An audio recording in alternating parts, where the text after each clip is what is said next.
abawangalidde ku mirimu gyammwe naye nga mukakasizza nti weewaawo mugoberera ebyo byonna ebigenda maaso twagala okubakulisaayo nnyo nnyini ddala olunaku lwaleero n'okulayira kw'olunaku lwaleero kaŋŋambe nti Munabudu yandigambye luli momentous nnyo luli significant era lwa nkizo mu by'obufuzi by'eggwanga weewaawo n'ebyo maaso by'eggwanga era nga twalaba president ow'eggwanga President Yoweri Kaguta Museveni ng'omulundi gwe ogusookedde ddala okukwata enkasi ey'obukulembeze bw'eggwanga yatandika ennaku z'omwezi nga 26 omwezi ogwa January 1986 1986 era nga wenjogerera olunaku lwaleero emyaka 40 okulayira kw'olunaku lwaleero kukakasa nti omukulembeze w'eggwanga weewaawo yakafuga yakakwata enkasi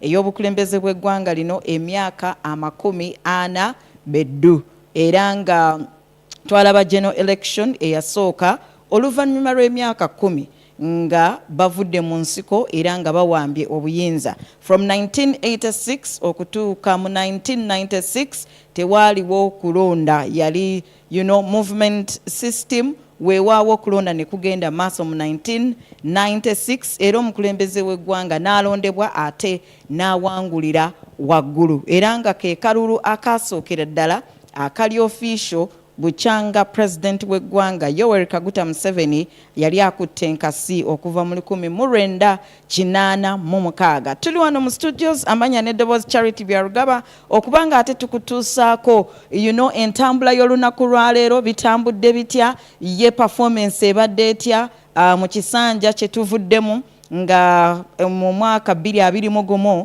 President yali alayira era ne campaign ye yonna yagirwaningira ku slogan eyitibwa securing your future era n'atutegeeza nti kino kisanja hakuna mchezo era nga yakakasa n'atutegeeza nti emphasis agenda giteeka ku wealth creation agenda giteeka ku industrialization agenda giteeka ku services agenda giteeka ku skilling oba other support services so twagala okukuba tooki mu myaka 5 egiyise tukube tooki mu bigenda maaso lunaku lwaleero weewaawo n'ebiddako tusuubire ki mu studios negatiddwako abakulu babiri mu studios wano olunaku lwaleero era nga on my immediate left I have Council Lufunya Derek ngono muna NRM era nga yesimbawo wali erubaga South okubanga ate akwatira bannalubaga enkasi naye yakoma ku primaries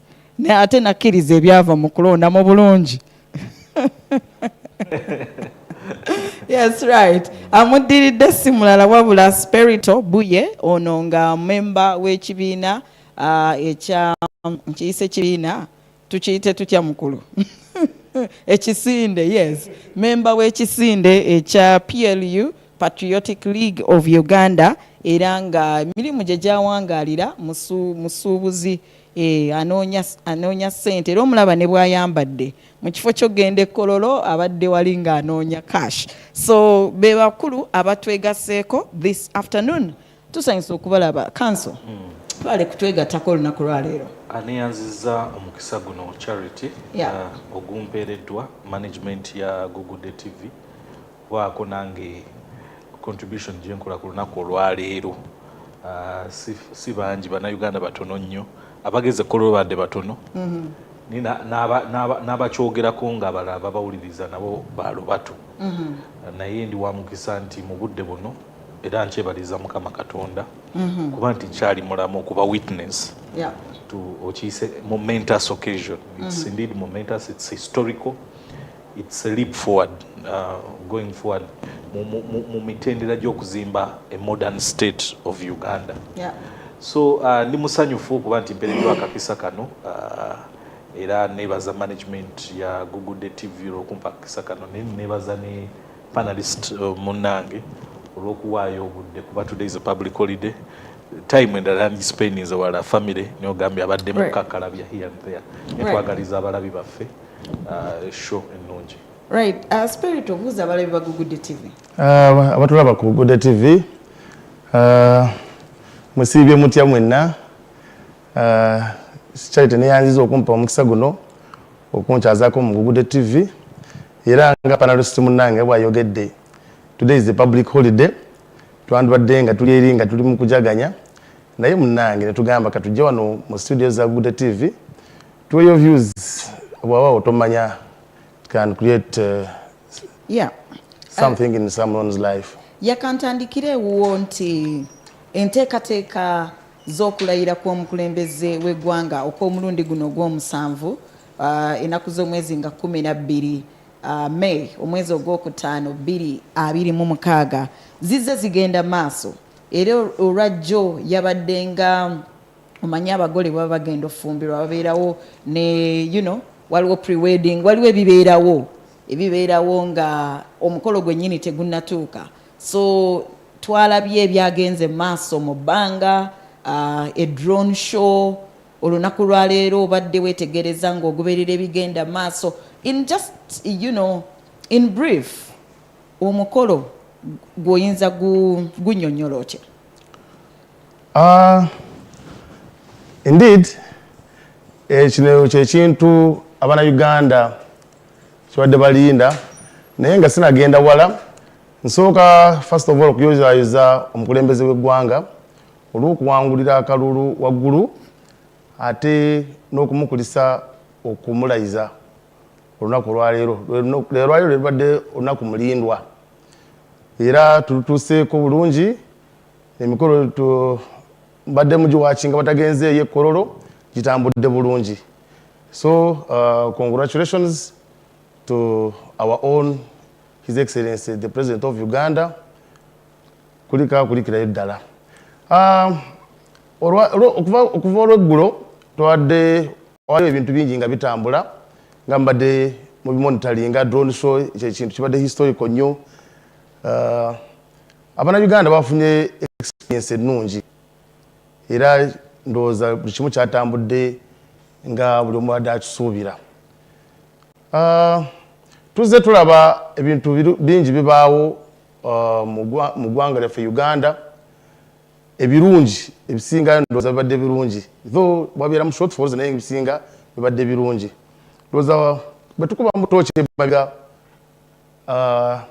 ne tutunuulira ku nsonga ezitali zimu na zimu omukulembeze waffe zazza akwasaako ateekako essira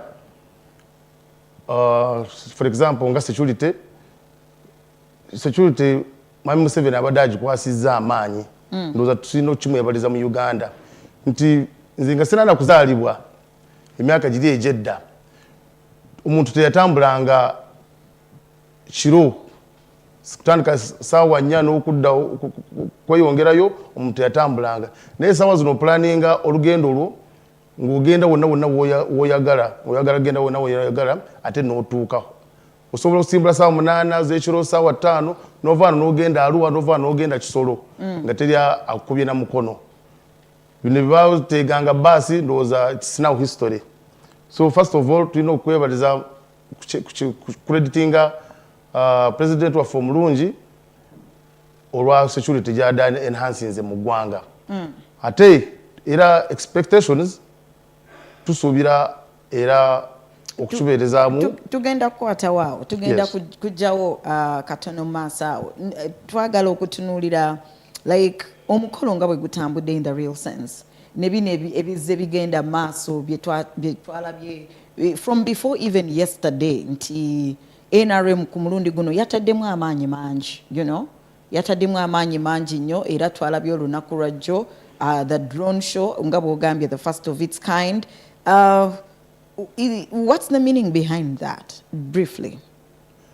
Uganda abasinga bali tensed up nga bwolaba bannaffe abasinga mu pressure groups ziri eziwabula gavumenti bajjanga tajja kukola ki tajja kulayira bateekako that kind of pressure naye Mwami Museveni n'avaayo n'atwashuwalinga Uganda n'agamba tewali kigenda kukola ki tekigenda kutugaana kulayira eddembe twalirwanirira era weeriri era Bannayuganda tumukola ki temutya.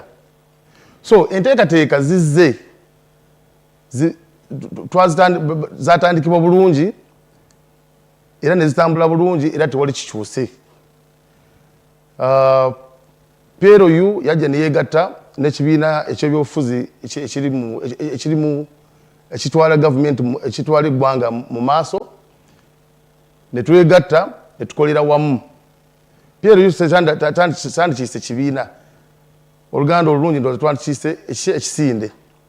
So tuze tukola ffenna ne twendoosinga candidate waffe omu His Excellency Yoweri Kaguta Museveni Tobuhabulwa era ne tumufrontinga ne tumunoonyeza akalulu ne tukugobera programu za gavumenti zonna ezizze eza introducingibwa nga bweyogeddeko mabegawo skilling emyoga zonna nga bwozimanyi nesobola ne tukivugira ffenna wamu ne tukwatira wamu ne tufrontinga candidate waffe omu era n'ayitamu up to now okutuusa lwakoze ekirwalayidde. Bwe tutunuulira the build up to today's inauguration, ebikoleddwa, the display, the military parades, omukolo gwo gutunuulidde otya, the heavy deployment against the muscle actually for over the last 1 week or 2 weeks plus the airspace displays ezibadde zigenda maaso ennyonyi z'omu bbanga ezibadde zirawuna ekibuga kyonna n'ebitundu ebyetoolodde. Bino byonna byogera ki eri okulayira kwa president ogw'omulundi ogw'omusanvu? First, Uganda abatulaba ku gudde balina okitegeera nti the inauguration oba swearing in ceremony is a constitutional command. Nti olunaku bwe luti ennaku z'omwezi bwe ziti mu budde bwe buti wateekeddwa okubaawo change in arms, wateekeddwa okubeerawo okuwaayo obuyinza okuva mu kikadde after a renewed mandate. So ekyo kyateekwa nga bannayuganda bwe twasalawo ntujja kufugibwa enfuga ey'amateeka. That one you can give it a plus kweno government tewabaddewo smooth transition. Yadde transition ebadde to itself to one common denominator, President Museveni, naye okusinziira ku speeches ezibaddewo, especially the president's speech, ne displays ezoyogeddeko zikulaga kirungi nnyo, zikulaga ebintu bingi nnyo, but most especially zikulaga stages of state development. Inauguration parades ne displays teziraga bulazi significance y'okukyusa power to the executive w'eggwanga, bali likulaga readiness, capabilities eggwanga Uganda lyekola ki lyeyina okusobola okumbatinga ebintu ebimu. In the skies awo abannayuganda bate bategedde ng'ogyeko drone show. Drone show kikulaga nti we are heading towards a modern development of a modern state. Singa first president wa Uganda avaayo gyali najja n'alaba ekyabadde enaggulu ku Skies Hotel around there, drone show. These are things that were unheard of. As a nation bwe tuba tutandise okuadoptinga okulaba nga tumodernizinga state, tulina okumodernizinga ebintu bingi nnyo okutuyamba okukola businesses. President akyogeddeko tosobola gaggawala out of the blue. One of the sectors olina okuyingirako IT, information communications technology. Now information technology ICT oyo tumulabye ng'ali incorporated mu armed forces zaffe. Ennyonyi ezibadde zigenda mu bbanga awo ziweza obuwumbi bwa dola nga 2. Bujjako su 30 Sukhoi 30 zetwagula okufuna capabilities z'okudefendinga Uganda, border yazo ziraga the modernization of the state. Crudely bwotuna military drills ezizze ne formations ezibadde zibeerawo ne expansion ya armed forces, tetwalina special forces command with the new enactment of the UPDF Act and this amendment baletamu command eyo ne baji incorporating neyo neba ne capabilities eza tulayo paratroop abava mu bbanga tetubirabangako. At least bana Uganda ababaddewo ku myaka jange bayite balabanga that sort of display. Bintu bingi bibaddewo, diplomatic engagements eziriwo nti omukolo gusobola okuleeta abakulembeze bangi nnyo okuva ebunaayira ne bajja babeerewo babugirize host waabwe ye President Museveni. Ebyo nabiraga modernization of the state. Nze kyendowooza nti it's something in the right direction tulina okukola, tulina okuimproving even better kuba obusobozi tubukola ki tubulina. President mu kisanja ekiwedde ya concentrating nnyo okulaba nti waliwo kibayita household incomes, nti households ziva mu subsistence ne ziyingira mu gundi. So ekisanja hakuna muchezo kiri ekibadde ekyabavubi kibadde kiyambye nnyo okulaba nti amaka gava mu byenfuna bino ebyo mmere yaki ya leero wabula basobole okubanga nabo benyigirira okukola obugagga, wealth creation. Kati ndabye akola summary y'ekisanja kino bwe kigenda okubeera. Agamba ekisanja no sleep, ekisanja no corruption. Yakitandikako mu kisanja ekiwedde, but largely corruption asinga ddala ali perceived, ali within the NRM. So this is the enemy. The enemy within. So the biggest fight agenda okubeerawo, and for me it's the most important fight, is the fight against corruption. Right. Right. If the president manages mu kisanja kino okumitigating, corruption may not be eliminated entirely, but to mitigate, because the hemorrhage yayogeddeko okusubula minerals ezitali processed, political corruption, corruption in government institutions, police, the army, the judiciary, parliament has been at the forefront. Right. With leadership at the parliament, Nairi questioned, and all that. There is corruption in State House with Mulujara president. Yeah, abyogera sinze. President yabikola. Yeah. There is corruption there. I have seen the CDF arrest and arraign senior general officers. I have seen members of parliament in the last Chisanja. Ngababa arraigned for corruption. There have been corruption scandals in parliament. There is perceived corruption in the judiciary, and all this clogs government service. Right. If you're going to achieve Chisanja no sleep, Chisanja no corruption, and taking Uganda to the first world over middle income country, you must block the leakage ereetebwa corruption. And I think with this highlight, President Bwachisake Sirena Nachikola, the future is very bright. All right. Kale, spiritual. Bwetukomawo ewuwo, kiki standing out bw'otunuulira omukolo gwa leero bwe gutambudde, abagenyi be tubadde nabo. Tubadde ne ba president nga 9, and then representatives abawererako ddala, participation eyo, diplomatic engagement, abagenyi abazze, responses z'abantu eyo gy'owangaalira, gy'obadde onoonyeza ensimbi. Kikuwa kifaananyi ki? Ekifaananyi kituwa ekifaananyi kirungi, kipotoinga ekifaananyi kirungi nti Uganda obudde Museveni emyaka gy'amaze ng'afuga nti ayina enkolagana. Uganda tulina enkolagana ennungi n'amawanga agatuliraanye agali ku lukalala lwa Africa n'ensi yonna. So that's why ba president basobodde okukola ki okuba present ku inauguration ya president. Waliwo be tubadde tusuubira naddala abanywani baffe ab'okumulirwano, for example President Kagame, President Ruto, tusuubira nti abo banywanyi nnyo bandibadde babeerawo. Obutabeerawo bwabwe buliko implication? Ffe ngaffe abantu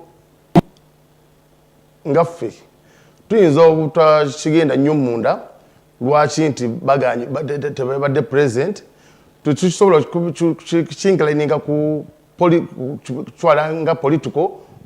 Okuba olaba, let me give you an example. Myself, nze ntuusayoko katono nenvaayo. I know one, not even close to an MP. Okitegeera, nange I've failed to totally and fully be present at the event. What about the president? So tetusobola kitwala nti waliwo relation issues eziri kwabo abatasobodde kujja, especially banaiba baffe ne Uganda. tetusobola kukiteeka ku gundi eyo nti naawe ng'omuntu osobola okukola kyosobola okulemererwa but however bw'olemererwa waliwo osobola okusindika omubaka so ndowooza tetusobola kigenda munyo deep nti balemereddwa because of the relation issues. Okay, briefly kiki ekistanding out okusinziira ku ggwe mu kisanja ekiwedde kisanja hakuna mchezo kisanja securing your future biki byolowooza gavumenti eno byetuuseeko ebirungi oba ebiwa bannayuganda essuubi nga mu butuufu ne munnayuganda ali eyo bwakitunulira agamba kisanja hakuna mchezo twakiraba ne tukikwatako ne tukifiiringa era ne mu nyumba yaffe tukiraba. Ebizze bitambula wano mu ggwanga lyaffe Uganda especially mu myaka ebiri egiwedde nti Museveni ya introducing government programs nyingi and of which abadde agezezzaako okubeera hands on zibeere implemented. Credit in that regard njiwa nnyo office ya national chairman ONC etwalibwa omukyala ani Ozeya Namyalo. Omukyala oyo atambudde nnyo ku buli kyalo ku buli muluka ku buli wa nga making sure abaana ba ghetto for example aba ghetto abali eyo bakateyamba babawadde ebintu ebyalaani bawadde obuntu obukuba popcorns babawadde enkumbi babawadde buli kimu nga bawadde obufollowing ku media. Ebyo byonna Namyalo agezaako ku implementinga programu zaki za muzeeyi buli omu nga bagezaako okwagala buli munnayuganda abeeko kyakola ki kyakola ekyo katukiteeke ku party level naye bwe tusenguka ne tujja ku government level kubanga president akulembera gavumenti ey'ekiseera ekyo so bwe tutunulira ebisuubizo bye yatuwa 2021 ng'etandika ne tutunulira olwaleero ng'akutte enkasi ate ayongereyo emyaka emirala 5 kiki oyinza attributinga ku myaka 5 egiwedde? Ekyo kintu nga bwe mbadde nkinyonnyola nti tetwandikijje ku pate level kuba pate eri mu buyinza era yebikola.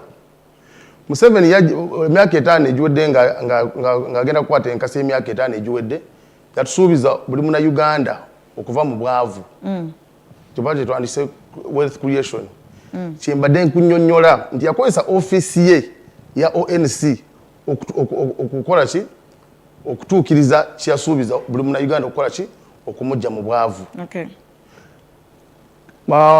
Emyaka 5 egiwedde bwe tukuba mu tooki emabega pulezidenti yasuubiza zero tolerance to corruption era nga bw'ozoobiraba abantu bangi abasinga officers with no mercy bali mu makomera basaavinga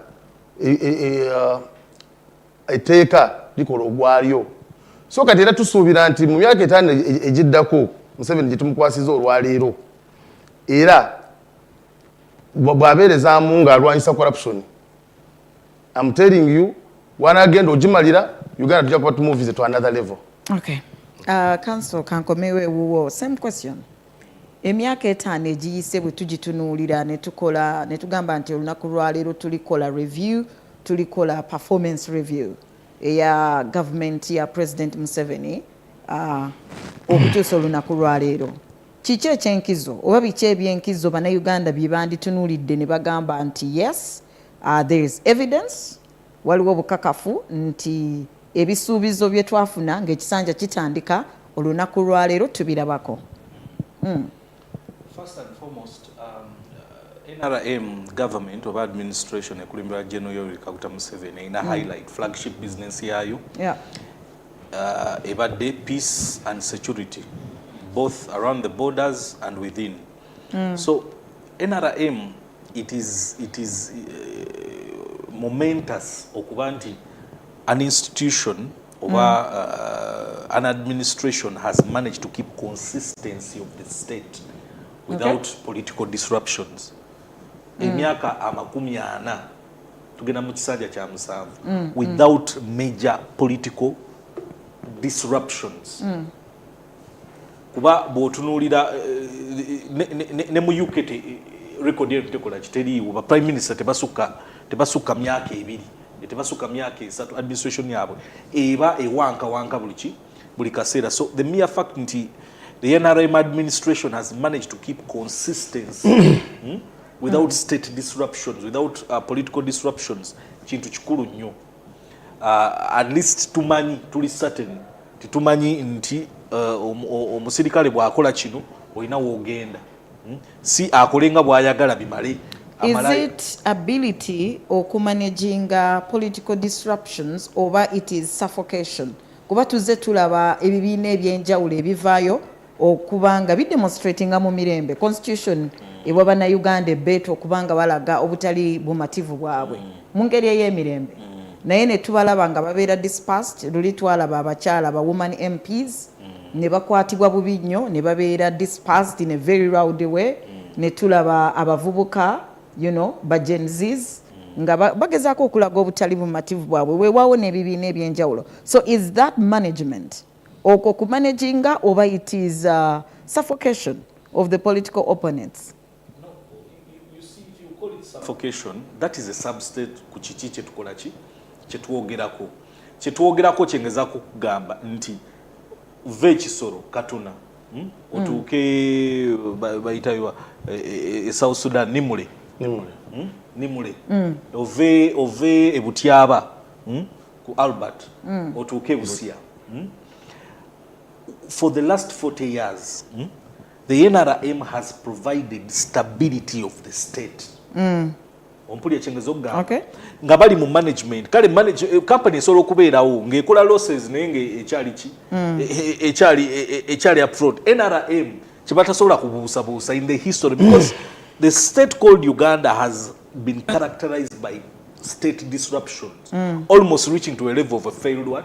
A failed state. NRM ejjawo mu 86 nga you're picking pieces olondalonda bubajjobajjo obwakola ki obwayiikayiika nga tosobola kutegeera ani yaani nga abannayuganda beebuuza naye ani afuga eggwanga lino who is in charge of the state. So they have done a tremendous job in making sure the state is glued together.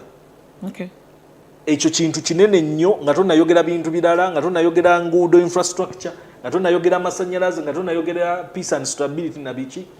The ability to keep the state glued together is the biggest achievement I have seen for the 40 years. Two, bwogenda ku micro level, the NRM has managed somehow okuleta kanjiyite product bwe tuba tugenze mu marketing. Product eno eyitibwa PDM, Parish Development Model. Bw'otunuulira ensi zonna ne government zonna teri government program nga government ekwata mu nsawo mu nsimbi z'omuwi w'omusolo neewa abantu beewole okubawonya bammane sharks bammane lenda n'ebintu ebifaanana bwe bityo. On whether it's going to be that impactful kikyali too early because you see PDM is a presidential initiative. Now ze nandowoozezza for coherency purposes of the state kuba ntwogira buli munene gw'omanyi abaddeyo ekkololo bonna from order of precedence from the president vice president n'abalala bonna is the legislative arm ekulibwa speaker okuyisa legislation okuyambako president nti initiative nga PDM ereme kuba presidential initiative ebe structured nga bwe twakola NADS netukola etteeka eriteekawo NADS extension workers and all those other things. These initiatives are good but without the participation and a budgetary participation by parliament it is legislative framework kyobola tusanga babyeza PDM waliwo enkyungwa mu muti omuntu bwazikola bwazifuna ye bwe tutuuka ku recovery nga sikigenda kuba kitya. So I would believe, I would expect for state coherency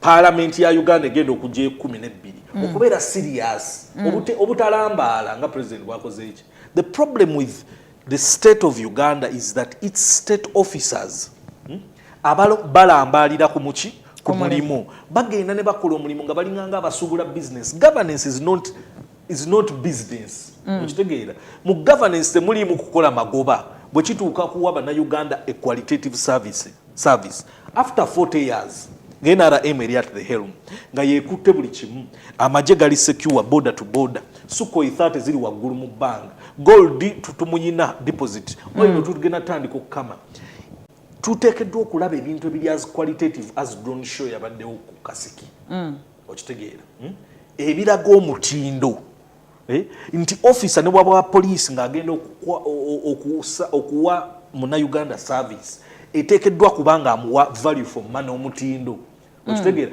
bw'ogenda mu kooti ez'amateeka oteekeddwa okugendayo n'ofuna value for money you understand the only problem and ekintu NRM empya team no sleep and team no corruption kyegenda okusanga kwe kulambala okuli mu agency baabo ba officers of state abayambako okurunninga government no keeping a state glued together.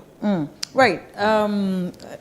Kankomeo was spiritual webale council nti mwogedde mwena ku service delivery era point ya council actually eri very important eri relevant nti otuuka mu government offices ez'enjawulo naye ng'olaba face value nti abakozi ba government kuba gye tutambulira eyo to interactinga nabo ne mufuna feedback ne mulaba value for money eri luddawa so olowooza kiki ekireese njiyite ntya which word can I use kiki ekireese omutindo gwa service delivery guno okubanga guli wansi nnyo ng'ate government eteekamu kinene nnyo olowooza ki gavumenti yaffe eno abategeezezaako okuinvestinga mu bantu baayo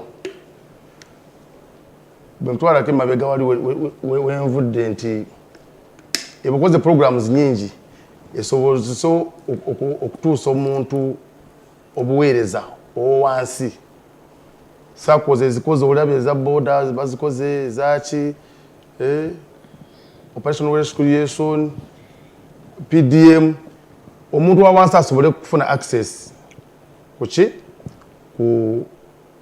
mu government efunemu naye asobole kufuna business gyakola ki gyeteerako okiraba naye kati government egundi corruption is a killer of every program of the government kyova olabeera CDF waffe ayambyeko nnyo president w'eggwanga mu kufightinga ki corruption oba ntegeera nti essaawa zino unlike before waliwo visibility omuntu bwobanga ofunye obutabuli bulambukufu oba kyotategedde nti you know where to go unlike before edda omuntu yarabanga omusirikale ng'odduka odduka kwekweka mu kisenge naye essaawa zino abasirikale abanayuganda bamanyi nti omusirikale is part of him bainteractinga nibo balabanga waliwo enforcement yonna eriwo abantu bali mukutambula bali musururu moja omuntu omunayuganda alabanga abeerezaamu ng'akola byakola ki byadaakola so kati transparency visibility kati Museveni atuyambye nnyo okubeera nti tuvudde mu fear ekyo kijja kuba kizibu okukonvinsinga munnayuganda for example bw'otunuulira bannayuganda engeri gye bayisibwamu under normal circumstances nga balaga obutali bumativu bwabwe tulabye bannayuganda nga bali tortured abamu ne bafuna n'ebisago ebiri permanent nga bibatuusibwako ebitongole bya security ebyenjawulo poliisi ne UPDF so gundi eyo ejja kuba nzibuya munnayuganda osobola mu convincing otya nti waliwo waliwo relief nti munnayuganda asobola okwesiga ebitongole ebyenjawulo Charity tefena tubadde mu Uganda nti olaba ne wakalulu kagweraawo wavayo abaana ne batandika okwekalakaasa okwokya ebipiira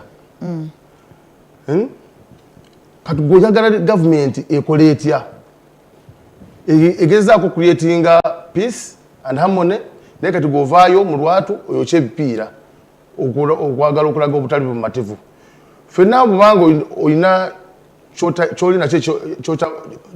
kyolinako obutali bumativu omanya okugenda mu kooti omanya okugenda mu police expressing eki obutali bumativu bwo naye tovaayo nti oyagala kukwata amayinja okuba omusirikale ali mukwenforcinga amateeka oyokya ebipiira oyokya petrol station. No, Uganda cannot work like that. Okitegeera nti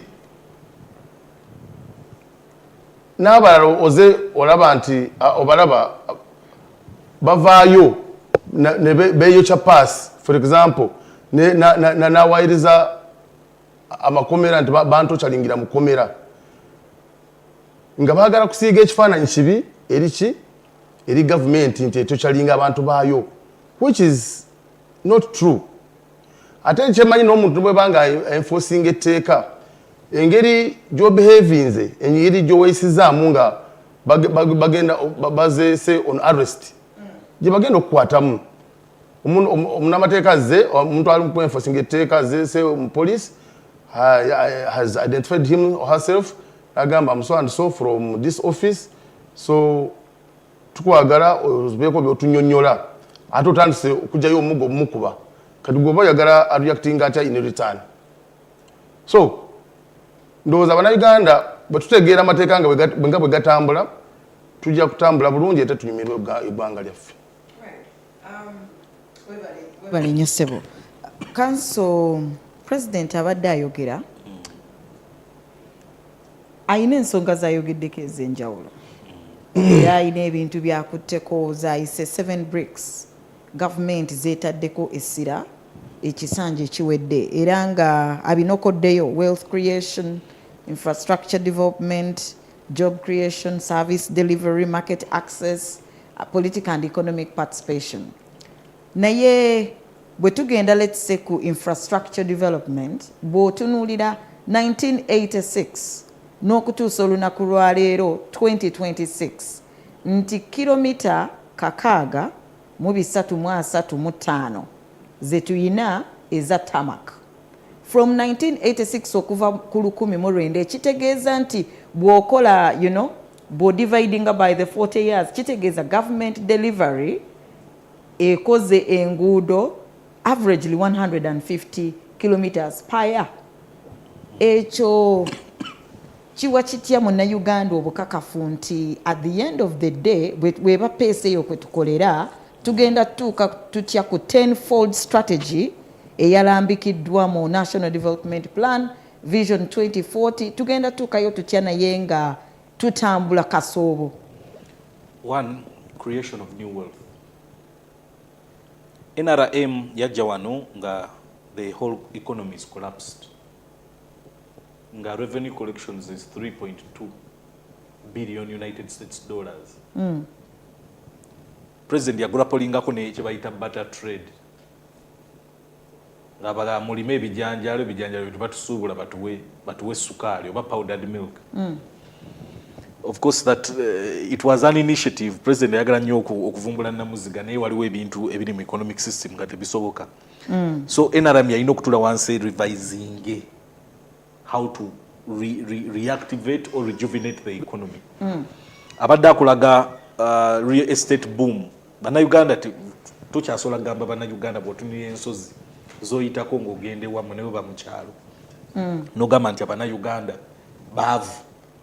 Okitegeera si baavu. Abannayuganda waliwo real estate boom. Abannayuganda basula bulungi with a few aspects mu bantu abamu abatasobodde kubeerawo. Bogedde ku kintu kya ghetto.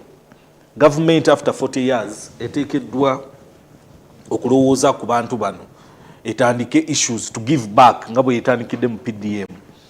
Affordable housing kyobola twatekawo national housing. I have not had a member of parliament ayimira ku fulo ne baminister balamba abali mu Ministry of Lands, Housing and Urban Development okulowooleza slums zino kuba toyina ngeri bantu gye banywa biragalalagala bali mu slums eno tebali mu money economy baavaako basanguka okitegeera tuba planningidde ekibuga kifaanana bubi because Uganda is now becoming a center. We are exporting something very tangible, okay, intangible but very valuable. Kyova Ndayishimiye president we Burundi azze wano kutwebaza nti twabatwalira nnyo zaabu azze wano gamba nti twa exportinga ekintu kibaali kyotasobola kuteekako muwendo gy'emirembe. President wa Somalia ekimuleese wano n'abeerawo paka ayinza okuba akyalinawo. Uganda has become a hub, an exporter of peace in the region. Ekibeezaawo President Salva Kiir wa South Sudan because tulina omukago gwa musaayi okulaba nti tusuubuza emirembe ebyo byonna byolabye ebiri ku nsozi ezo real estate boom tebisobola kuvaawo watali security. Now nga tumaze ofuna security oba silence does not mean absence of war.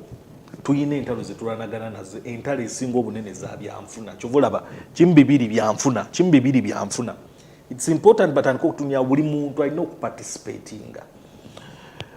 Government eteekeddwa okuyiiya engeri gyeyinza okuggyako bannayuganda ebintu ebiri social biyinza obbamalawo like health kino tekiriiko abuuza kuva omunene paka kwasembayo wansi. We have serious challenges to look into when it comes to our health sector. Nga bwe bataddewo endagamuntu ne NSSF abantu twandibadde tudiscussinga kati national health insurance buli munnayuganda aqualifying okuba munnayuganda yandibadde ng'asobola okwaffordinga cheaper health services zituyamba okulaba nga tulina obutebenkevu. Education bagezezzaako nnyo USCE and all that, just policy yeetaaga kuba improved better. N'ebyo byonna byonna osobola bikola nga mu creatings obugagga obulala. Obugagga obulala tebusobola kuva mu bbanga, tebuva mu ssabo, tebuva mu ddogo, wabula buva in proper governance n'abantu ba officers of state abalina a spirit of public service, right. Knowing that nga president wayogeddeko nti NRM myaka 4 etaddeko amataffaali 7 NRM ng'ekulembera patriarch waayo John Yoweri Kaguta Museveni emanyi we all contribute to the stabilization and economic development of the state as patriots, expecting no wage in return. Yeah, but omuntu ayinza okugamba nti ebyo byogerako nga biri theoretical.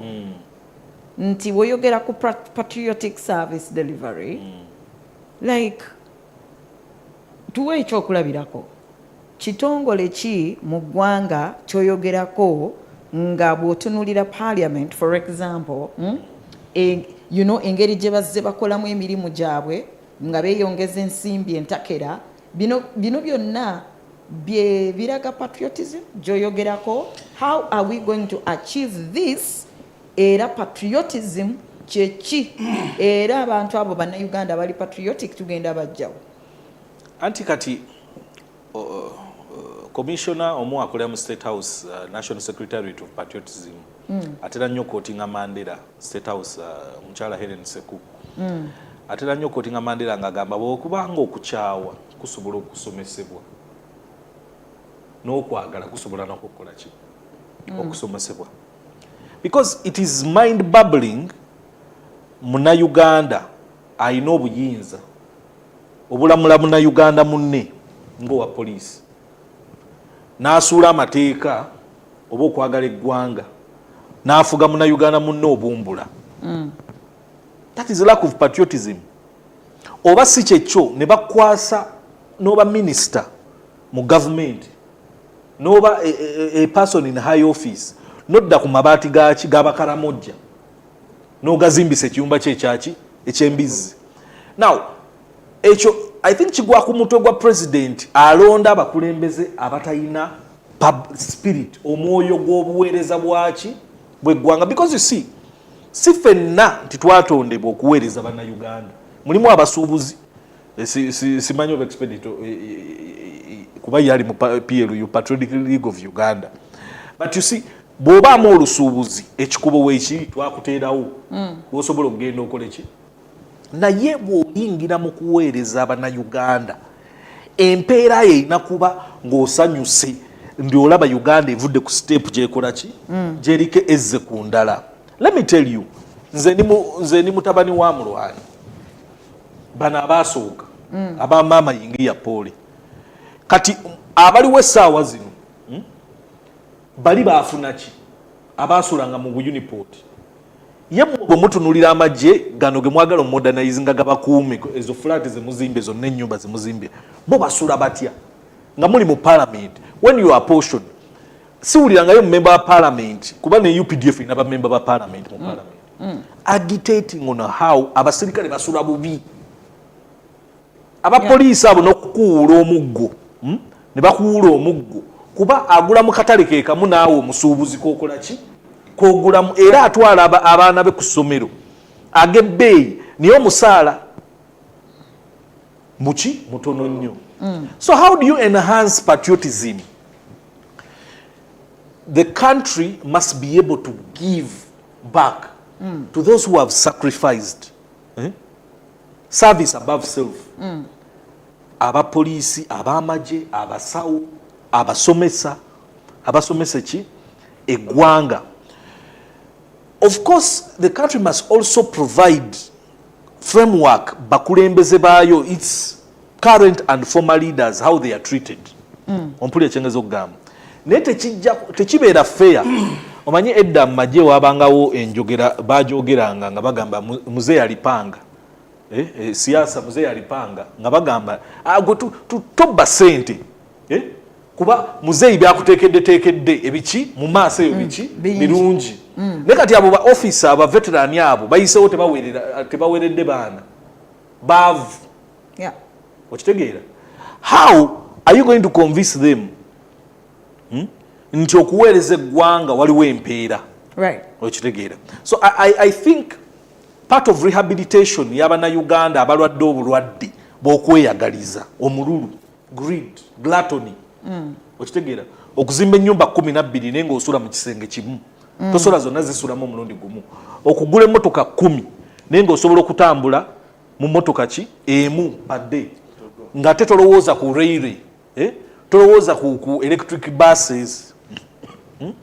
It's important tujukiza abantu nti okuyingira okuweereza government is a service above self. Naye bw'oba owulira tomatira ng'oli mukozi wa ssente, government nayo n'abakozi baayo balina oteekawo environment ekusobozesa okugenda okukola investment ofune eki president naye investor agambe capitalist mulungi. Okitegeera? Capitalist mulungi nnyo ate mu kristaayo Christian muki mulungi nnyo agamba yagala love yourself, love your neighbor as you love yourself. The Holy Scripture egamba nti nga tonnayagala muntu mulala oteekeddwa okuba nga okoze eki weeyagadde so that obwagazi busukkulume butandika okuyiikira abaki abalala nnyo. You cannot claim ogenda kuba patriotic, okitegeera, nga you don't have a spirit of public service. I've not seen it work anywhere. Tekiriyo.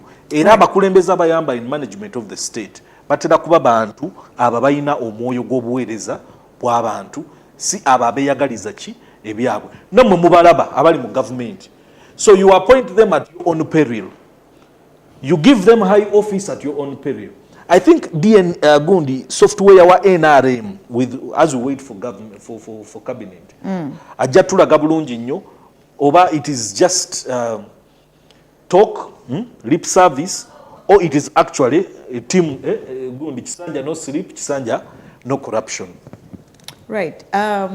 Keyanziza nnyo mukulu spiritual president abadde ayogedde ku nsonga ya wealth creation.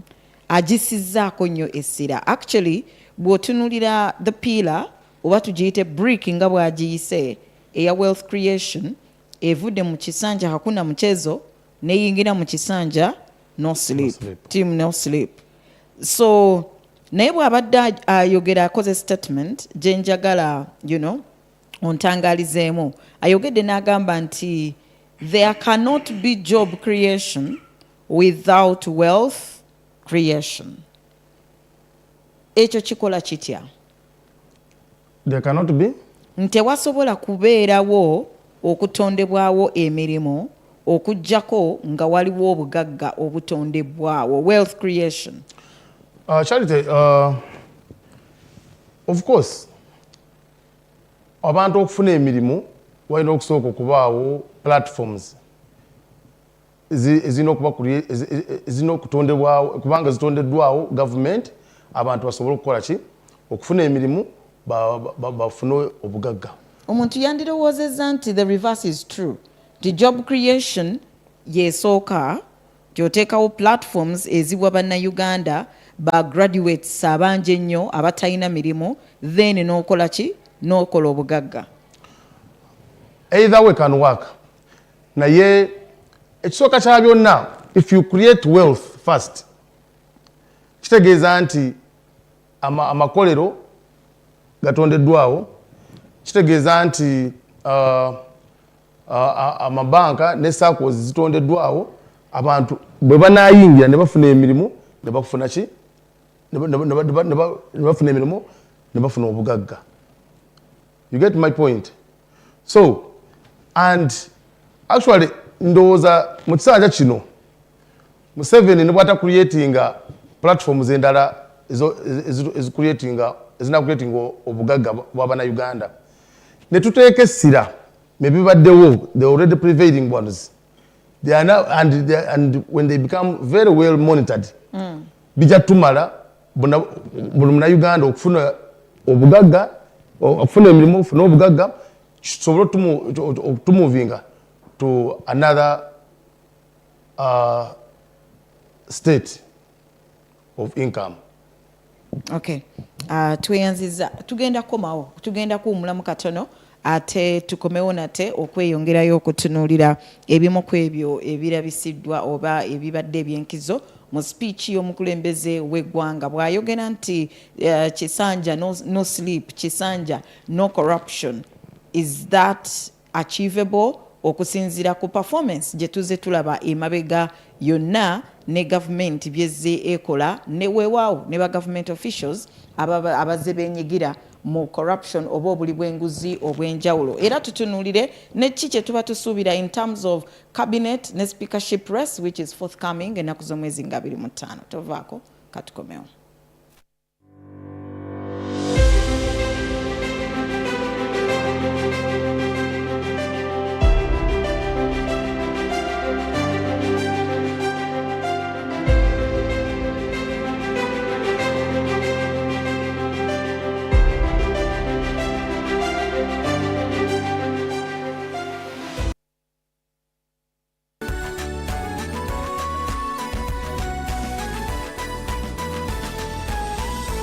Good Day TV, transforming your life.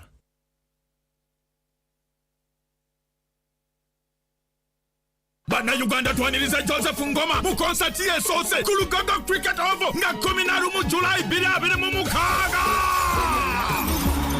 Tickets za mitwale 2, emitwale 5, ate meze y'abantu 8 ya milioni 3. Tickets ojazisanga ku carrytickets.com, Friends Supermarket ne ku Hotel Triangle. Kwa note 75658 Kino kye tubadde tulinda. Joseph Ngoma, mwana mulenzi omuwandiisi, Vako Powerhouse. Aludenga konko n'endongo. Ekutte ku mitima gy'Abannayuganda. Gendongo yenyuma, eyimusa, ekuwe essuubi. Agikubye mu style y'omulembe. Kati ategese ekitabangawo. Twagala Cricket Oval. Ejjule ku mulundi guno gwokka babulaza mutwaleko ba sister out bitegekeddwa charism n'ebiwagirwa.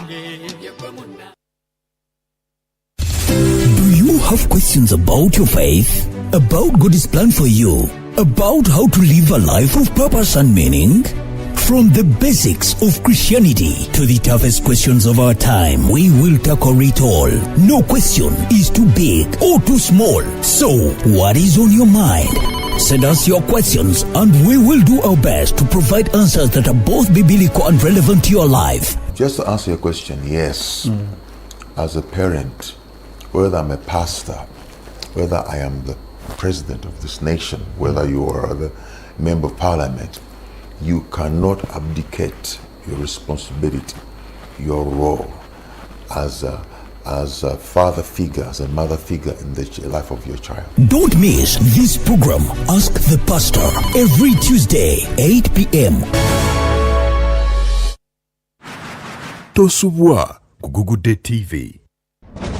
mbalamusizza nnyo mu linnya lya Yesu Kristo omwana Katonda omulamu. Manya gange Ibone Musoko okuva e Naluvule United Christian Center. Mukama yantuma okulabula ekkanisa, okulabula omulembe guno nti ebiseera bye ebyokudda bituuse naye ekkanisa si neeteefuteefu. Kati tujjanga kuba wano buli Lwakuna essaawa 2 okutuuka essaawa 3 ez'ekiro mu kulabula, mu kuyigiriza, mu kusomesa ne mu kutereeza. Puroguramu yaffe eyitibwa Adram Special ejjanga kuba buli ssaawa 2 okutuuka ssaawa 3 buli Lwakuna. Mukama abawo omukisa Bone Musoke ye muddu wammwe okuva e Naluvule United Christian Center.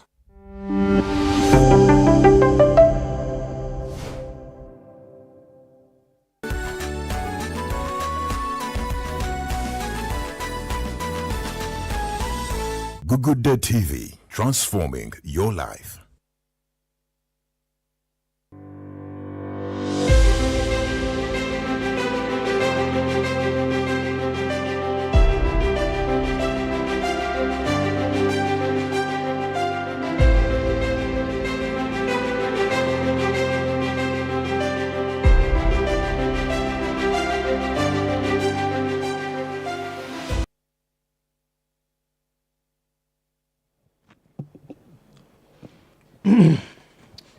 Buterevu tukomyewo nate ku program yaffe eno nga tutunuulidde okulayira kwa president w'eggwanga omulundi ogw'omusanvu si mulala wabula president Kabura Kaguta Museveni okubanga olunaku lwaleero ate akubye ebirayiro wali e Kololo Independence Grounds era nga wetwogerera president si mulonde bulonde naye ye president aliko era afuga 2026-2031 gwe yakatwegatako mu studios ndi naye abateesa abakulu babiri omu on my immediate right tuli ne Council Derek Rufunya muna NRM muna mateeka ate nga weewaawo agoberera ensonga zino ez'ebyobufuzi tuli n'omukulu Spirit Buye ono memba w'ekibiina oba ekisinde ekya PLU Patriotic League of Uganda nga tukuba torch mu ebyo bye tulaba weewaawo ne bye tusuubira mu kisanja team no sleep,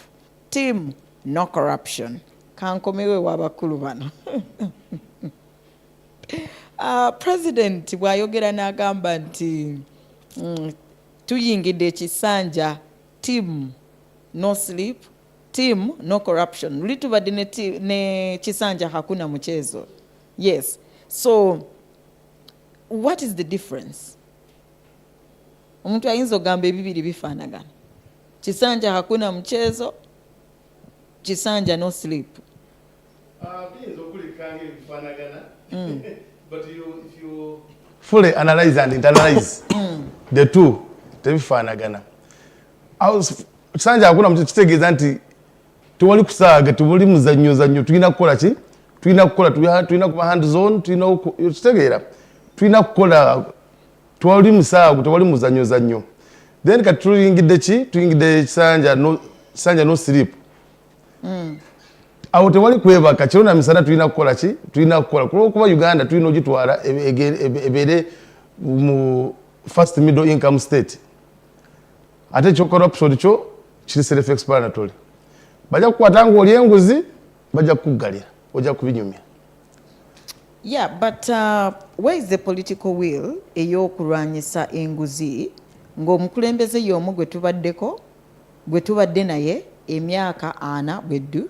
So emyaka gino 5 we ginagwerako anaaba afuze emyaka 45. So political will eri luddawa nga tulabye ekisuubizo kyekimu kize kiddiŋŋana naye nga ate tulaba obuli bw'enguzi obuli public in the public eye naye nga prosecution ntono oba batono ababeera prosecuted. Ndowooza emyaka emitono nnyo emabega kuva Uganda twaba blessed ne CDF omupya ali hands on aze nga ayambako omukulembeze w'eggwanga okulwanyisa enguzi. Ekitaali kyaliwo naye nga si nnyo bali abalala bavaawo tekyali nnyo yali tatunulidde nnyo tebatunulira nnyo okulwanyisa enguzi ng'ono CDF waffe gwe tuyina.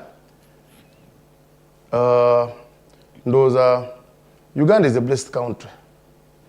ngobowulira bwetuli part of Africa. So indeed era council nga bayogedde awo nti Uganda tuli example ku lukalu lwa Africa era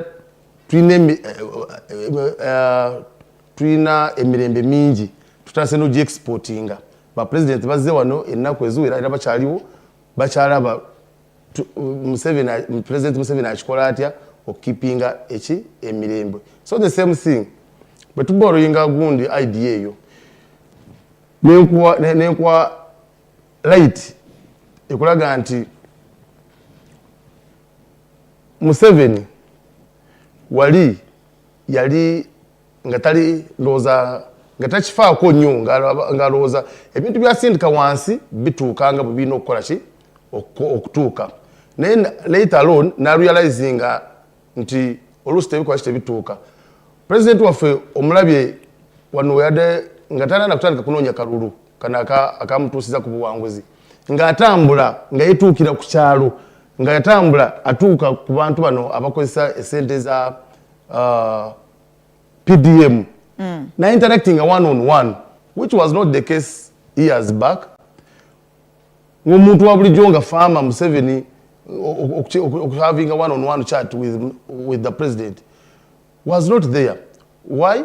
Nti ye yasooka okuteeka munnyo obwesige mu bantu abamuyambako okudelivaringa services to the Ugandans. N'alowooza nti buli kyateekako bekyaba batwale buli government program gya initiatinga etuuka nga bw'erina otuuka ku muntu wa wansi.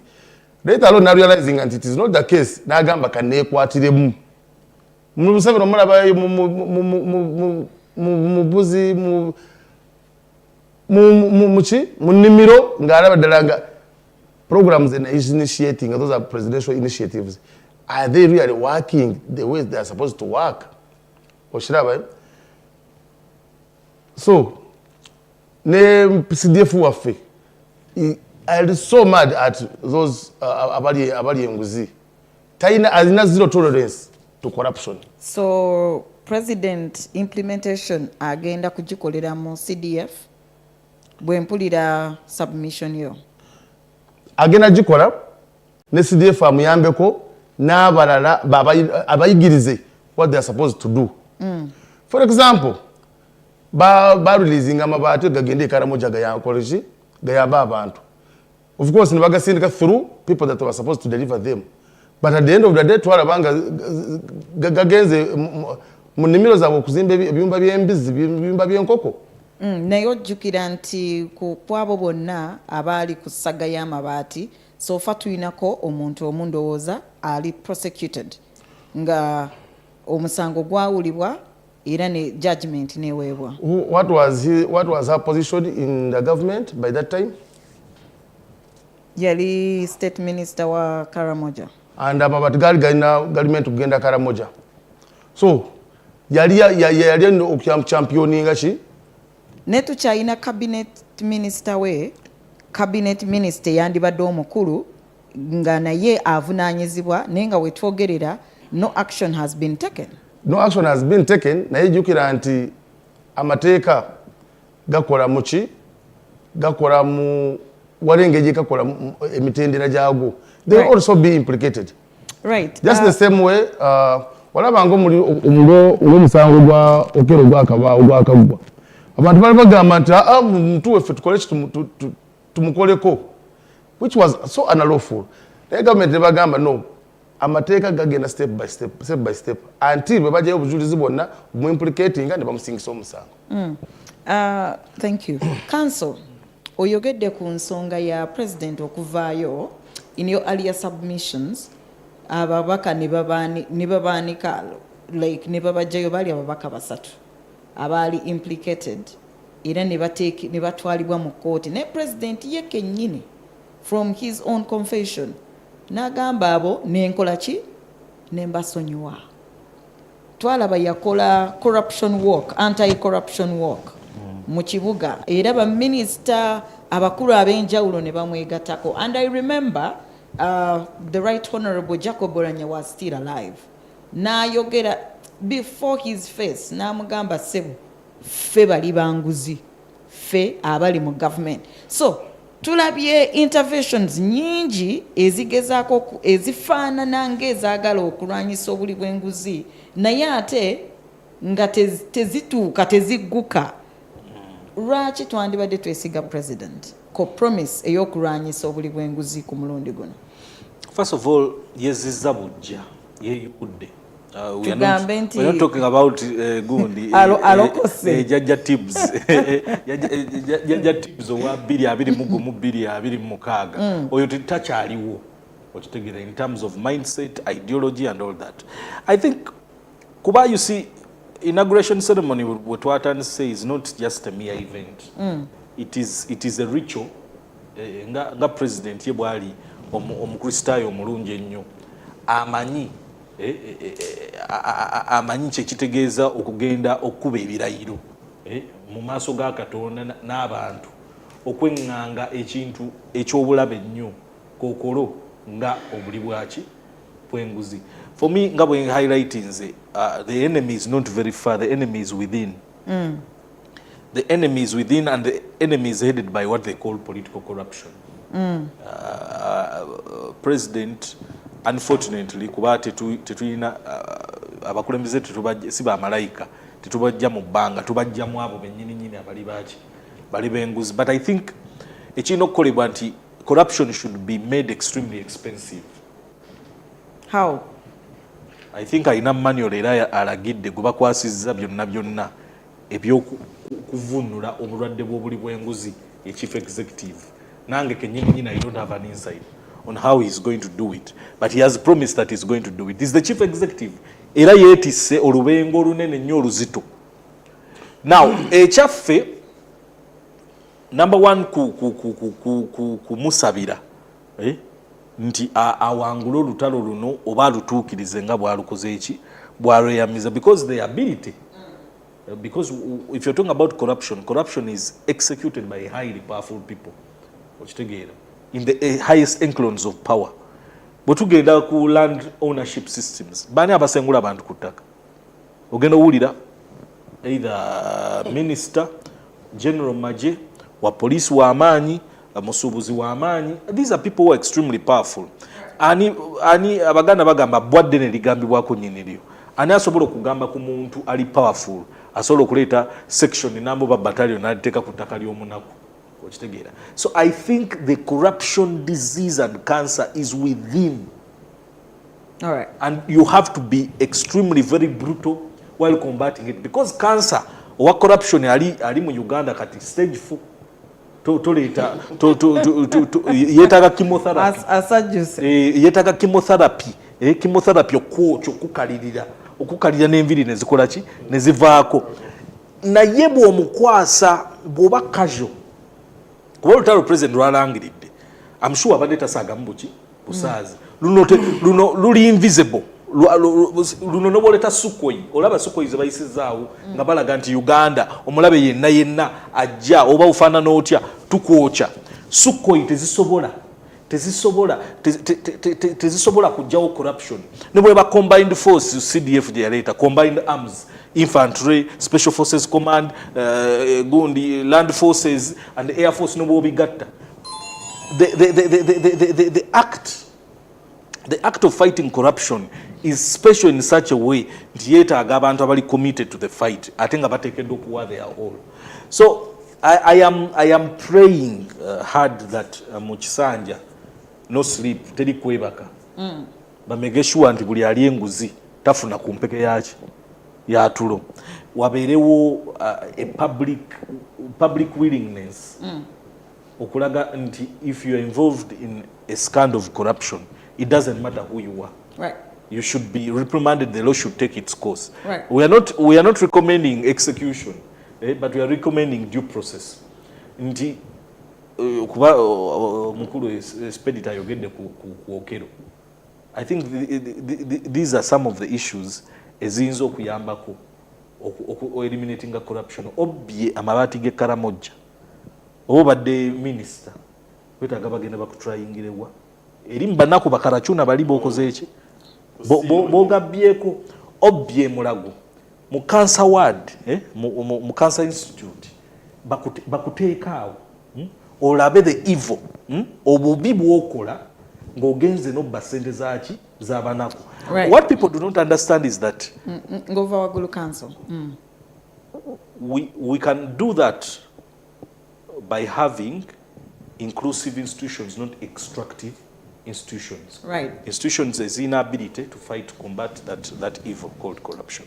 All right, eddakiika zaffe tusigaza musanvu zokka okubanga ate tuwunzika program yaffe eno nga tukuba tochi mu kulayira kwa president weewaawo naki kye twolekedde ng'eggwanga mu kisanja no sleep, kisanja no corruption. So Spirito, I hope I'm having your name right.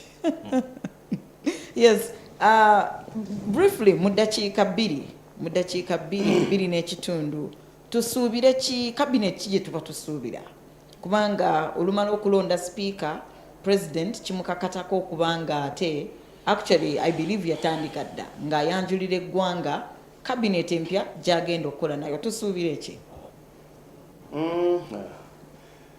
Ndowooza mu myaka etaano egiddako actually now that the president has been sworn in ekiddako kulonda abantu abanamuyambako omukwata enkasi eno gyagenda okukola ki for the next 5 years.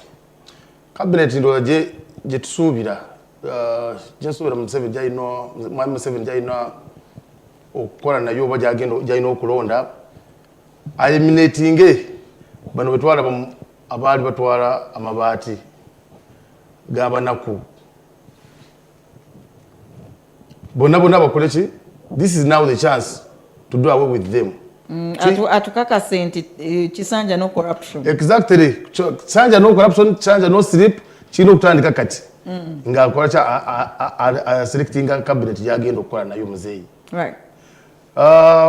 Cabinet eno gyagenda kyakye tusuubira mu cabinet eno gyagenda okukola nayo nti tusuubira abantu abatagenda okubeera mu office nga batudde balina okugenda ku ground balabe ebiruma abantu babere hand zone balina okudda mu office ezibalipotingako balabe if they are corruption free. Tulina okufuna hand zone ministers abatali ba office. Eno cabinet ewedde yali y'abavubi tebabadde hands on? Not as such, in my view. Okay. And not all of them, and not as such. Okay. Kati kyensuubira mu cabinet eno mwami Museveni gyagenda okukola nayo abantu balina okutambulanga kuba bafuna they are fully facilitated. Bafuna facilitation eno bazaayo mu constituencies zaabwe mu ministries zaabwe babalabe what is happening there. Right. Nga mukama waabwe bwakola Museveni si muntu wakutola mu office, muntu wakutambula kulaba kiki ennyini ekinateekako kitambula kinasindika kyatuuse. So that's exactly the same cabinet we expect the president to work with going forward. All right, thank you very much. Council nga tuwunzika mu ddakiika 3 eziddako tusuubire ki mu cabinet ey'ekisanja no sleep, kisanja no corruption? A very patriotic cabinet abagenda okuyambako president abalina obwagazi bwayogerako oluusi abogerako nga tebutuuka ku bantu abalala naye ateekeddwa okwidentifyinga abannayuganda kuba abatagenda kwebaka beetaaga okuba ekisooka nga bali very energetic kuba ne Uganda eri represented by ebitundu nga 71 ku 100 abantu abali wansi w'emyaka 25. So I expect a younger cabinet. Okay. A younger cabinet, an energetic cabinet, a very patriotic cabinet. Of course, not eliminating okujjako wise council y'abantu abali tested abamanyi obwagazi abaagala Uganda balina ekifaananyi kibasiigira Uganda ekirungi. Abantu twetagamu ne bugundi ba ministers wa cabinet erimu entiisa ya Katonda. Literally bonalonda abantu abasanguka edda nga bo tebefiirayo nga tasobola kwennyamira, tasobola kutyamu na kwesittala bw'alaba kiki bwabba ekyuma ekigenda okukalirira abantu ba kansa emulago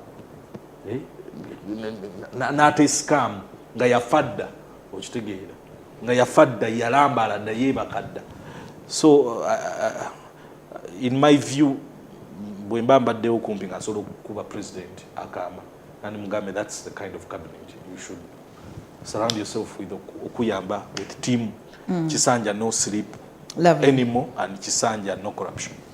Lovely.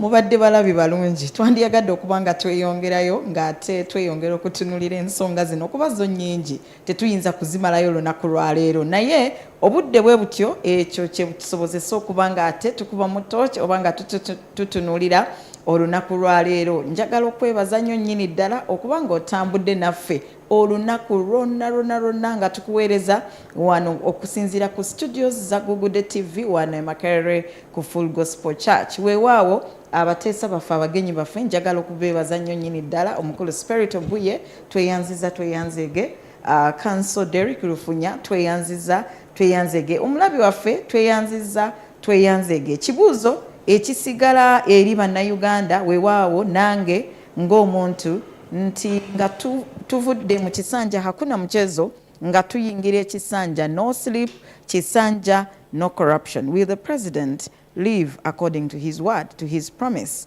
Tulabagane ate mu programs zaffe eziddako tova ku Gugude TV. Mweraba.